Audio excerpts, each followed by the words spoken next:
Hey everyone, welcome back.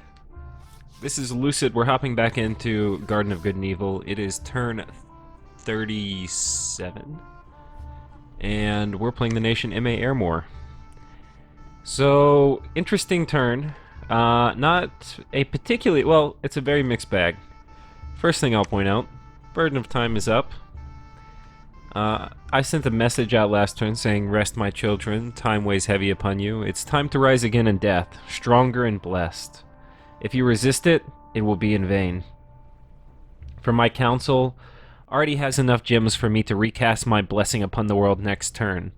The long-lived and the long-dead shall rule this land." So I was indicating that my goal is to recast it whenever they take it down, not to put a lot of gems into it, which is kind of a lie. I put a ton of gems into it.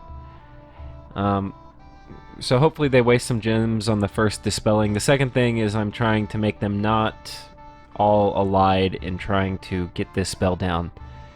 That's the first thing.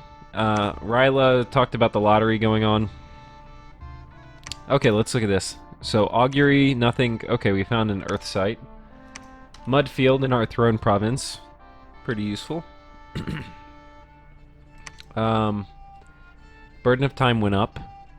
Then we found two magic sites here, which is a bit out of the way. They're both one gem sites. So this is nice, but I'm probably not going to be able to hold these provinces, especially with everything else that happened this turn. So let's look at this. This is not a message you ever want to see. So I knew there was the assassination possibility. I scripted all my dudes for it. But we're gonna see what happens. This is such a nasty assassin. I just did not respect. So one thing is this idiot casts Unholy Protection. You know, cast Unholy Blessing, please. That was one thing. Okay, and see, he got one-hitted, right? Okay, he's got 4 crush attacks, but still, he got one-hitted. Now, we cast Power of the Sepulchre, also not what I need. And now my dude runs into combat, like... oh, he's already blessed, so that makes sense. Now, if we look at him... I theoretically could have won this. It's very unlikely, right? This guy's ethereal. It's gonna be... look at that. Just fucking manhandled. That was not just any archbishop. Any archbishop would be frustrating. That was my Holy 4 prophet. So that was really bad. We'll look at the rest. So having only one dude show up was not good. And then ghouls are not going to help. You know, I don't even really know what I'm thinking. There's really only one recipe for saving myself from assassinations. And that is going to be... and I did some testing to find this out. Verse assassins this tough. I mean, these are some of the hardest assassins in the game. The only thing harder are things that have lifelong protection on them. And even then, I don't know. I mean, that is tough. We'll go back to the messages, though, because guess what else happened? We also had somebody mentally attacked by an enemy mage. Wait, I think it happened again. Victim. Oh, here it is. Go to province. So they also soul slayed one of my other dudes.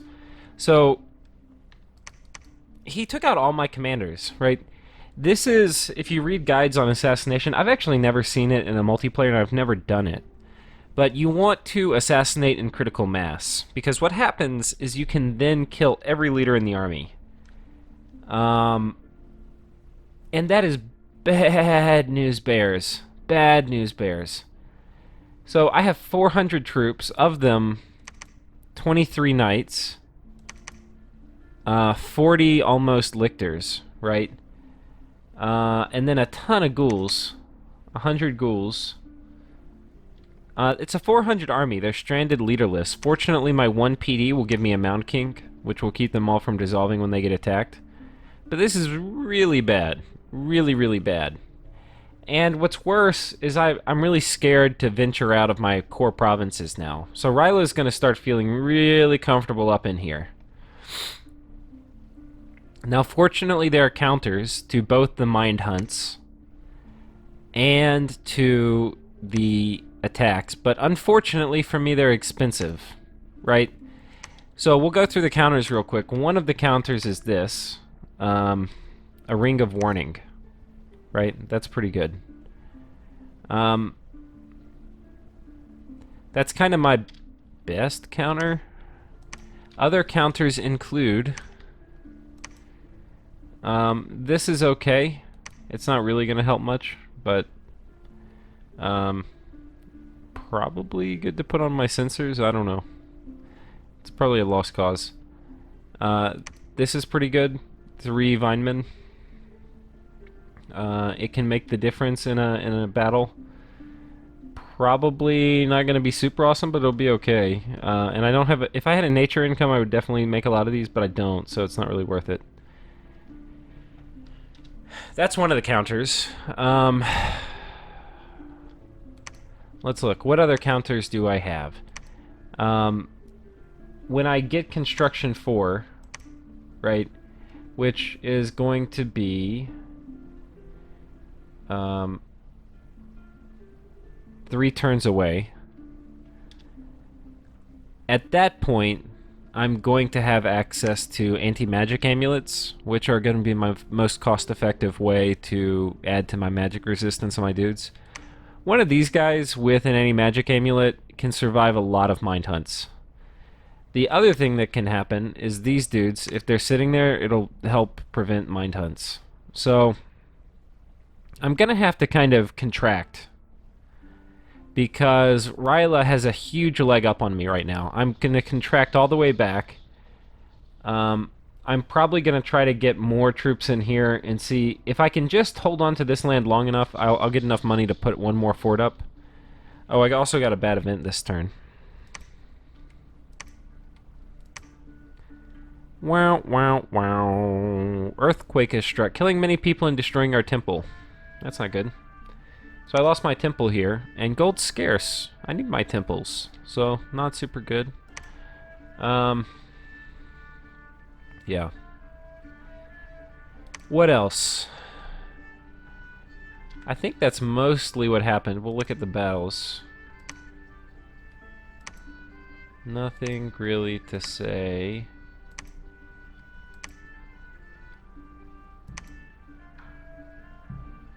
Yeah, nothing really to say here. Oh, we took the fort. I'll show you that. I mean, there's nothing inside. Boom. Boom. Yeah, okay. This is the Throne of Autumn. Death, that's cool. Gives me an air gem. I don't think I claimed it yet. Probably should. There's no dominion in this province. Should I claim it? I get Mages of the Autumn, which I think is... It's a mix of Death and Earth. I think it's Earth 1, Death 2, something like that. So they're not really paths that I don't have. So it really gives me a Death Gem. And that's about it. And it spreads Dominion. I don't really want Dominion up in here. This is my income generating place. I'm not really worried about people sieging it. So, that's what happened. Basically, if it wasn't for Burden of Time going up, it would be a really bad turn. This turn represents the turning of the tide for Ryla really taking a hold over me. And when I say turning of the tide, I'm playing this current turn, so it's not like I'm looking back on it saying it. We'll get into kind of my strategy for what I'm going to do for moves. One move is I need to get people up here, but I need to be very, very, very careful about it. So there's a few things I'm going to do. One is I'm bringing this dude up. So this gear, especially the lead shield, will help a lot with magic resistance. So I'm going to put that on one of my lictors. As long as one of my lictors are bulletproof, I really want to get in and rescue the 60 sacred units. I have 1 or 2 turns to do that. So, ideally they haven't communicated, and Nazca is gonna not attack here. He'll go rummage around here. Bad news is, I don't know if he knows that I have no more commanders here. He might, but he may not. Hopefully he goes for another round of Soul Slay here and just winds up empty. Like another full salvo. Oh, the other thing is I was going to defend this province because I knew he would attack here because I'm a boss. But, yeah, he killed all my commanders that were going to move. So nobody defended it. And he took it, and it was a 100 gold province. So really bad things happened. He could also Soul Slay and kill this dude. It's really dangerous to be out of my fort, and I really need magic items. I need construction for it. I'm basically going to contract all the way back into my forts for 3 turns. And as much as I want to spend my my gems, I'm not going to. My astral pearls. I've got a fair amount. If you look, I've got 22. Those are all going to be converted into amulets of anti-magic. I'll have a decision to make next turn. Do I wait here a turn while I wait for some of my gear to come up to protect my archbishop? Which I probably will. I don't know. It depends. It depends. If this group is looking in super imminent threat, I will have to make a call, and it will be a hard call. Yeah, I don't think there's any way to get this dude here faster unless this gives me map move, which it doesn't. Does it give wasteland survival? No. Yeah. So, would be nice if I could move there. Do I have anything that can help him move? I don't. Okay. I have one more counter up my sleeve. I'll show you what it is. This is a spell I have never used in single player or multiplayer. However, at F3, you get this spell. Fires from afar. 15 armor piercing damage. Number of effects 10, which means if there's very few dudes in a province, I can kill dudes in it. So not very good versus armies. Guess what it is good for, though? It's going to be good for killing these freaking assassins. The only problem is the assassins have 14 HP. I'll show you.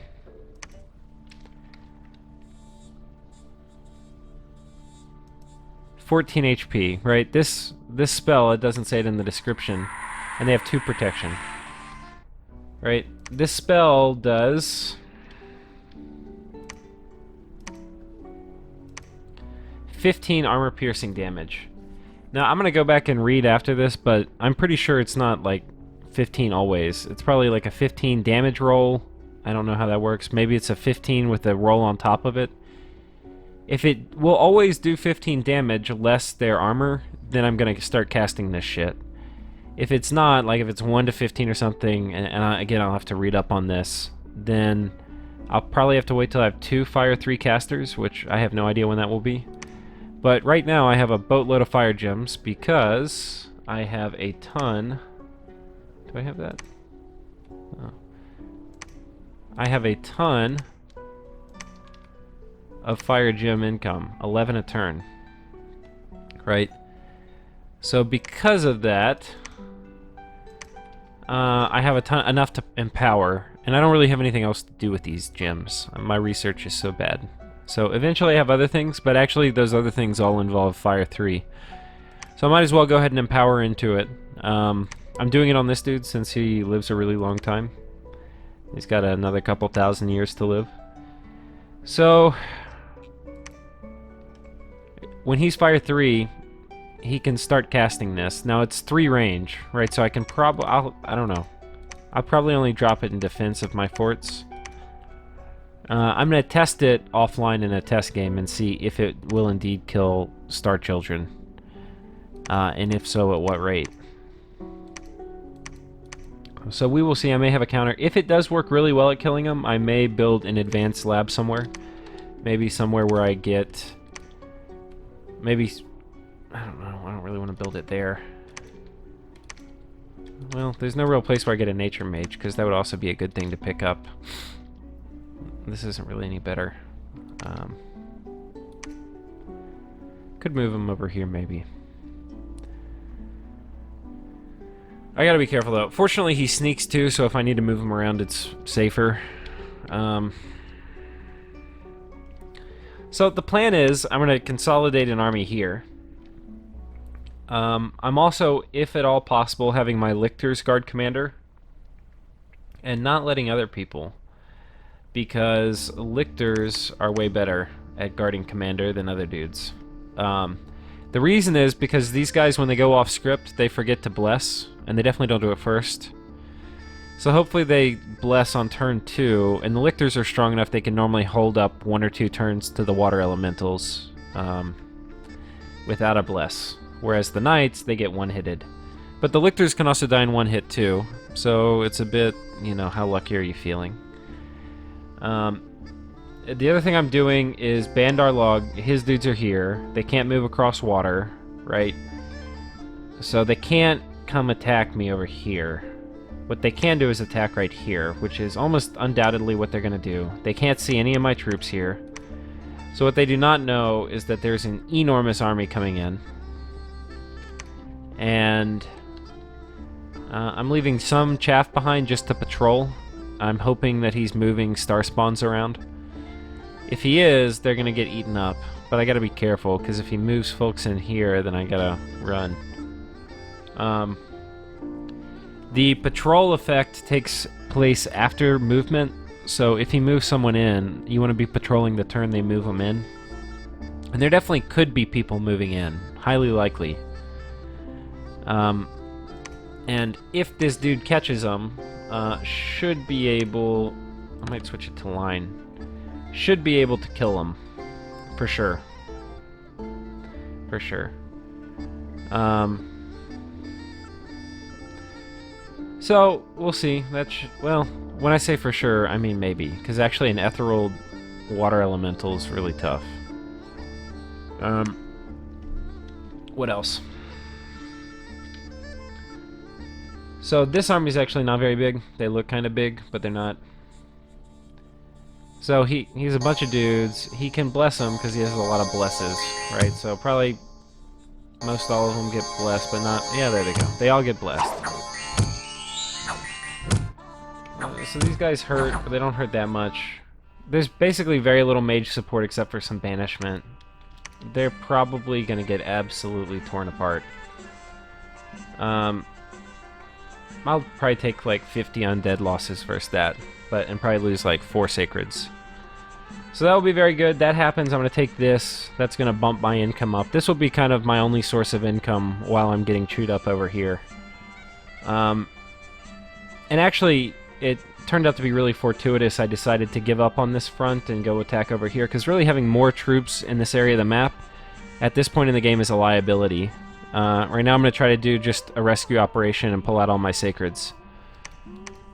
Which, speaking of which, I may decide when I gather here to send some elites here, but I probably don't want to lose zombies. I'll probably be okay taking some undead with me, but... So that's that. This zombie factory is going according to plan.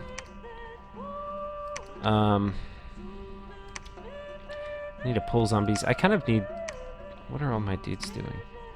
See, this is not actually super valuable logistics. I may... kind of need to pull a lot of troops out over here.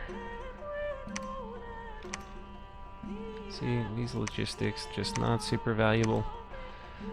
Okay. So we're going to send these guys up here instead so we can pull troops out of both these provinces. Yeah.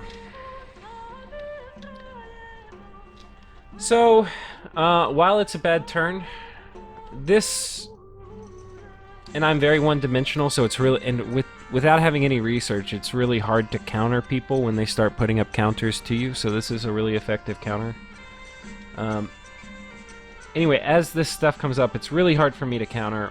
What I did do, though, which was really good, was I got this up. So this is going to allow me to contract, and if I keep all my forts and I kill a few armies while I'm contracted, even if I contract for 20 turns, I can still win the game. So my main goal is keeping this up, so I'm not going to spend any death gems. They'll probably get this taken down, I think, in a year. Over the course of a year, I think you lose 2 to 3% population a year, so they'll have lost 30+% of their income. A lot of their mages will die and get afflicted. And then they'll take it down and they'll be like, woohoo, and then I put it back up with 200 gems. So that's the plan. If I do that, it's going to be really hard for people to win. The people that can win will be like Agartha if they get Earthblood Deepwell up. I think Ryla will mostly be out of the running. They need income. Their mages won't suffer as much. The Star Children will die, but and the Slave Mages will die. Star Children will die slowly. Their cap-only stuff will live. But they're going to lose all their income. And they don't get anything really sitting on all my provinces. I really want to protect this one. I really want this maze. And I need to protect this one. I'll get a fort up here. I'll get the population to 0 without a temple, but hey, it's nice having really bad scales on it. The funny thing too is I had this really bad event just happen, and I have luck 3 in the province. I mean luck 1 in the province, so it's not even my really bad location. Okay, so that's it. It was a long episode, but a lot happened this turn. My counters are going to be Lictor Guards and Rings of Warning. So 10 Lictor Guards guarding some dude.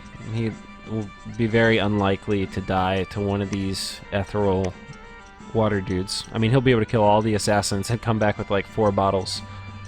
So that's good. The Mind Hunt / Soul Slay stuff, I really won't be able to have counters for that up until Construction 4. So right now this is a rescue operation. I'm going to get these guys out, and if I can, I'm going to run back and hope I don't die to Mind Hunt.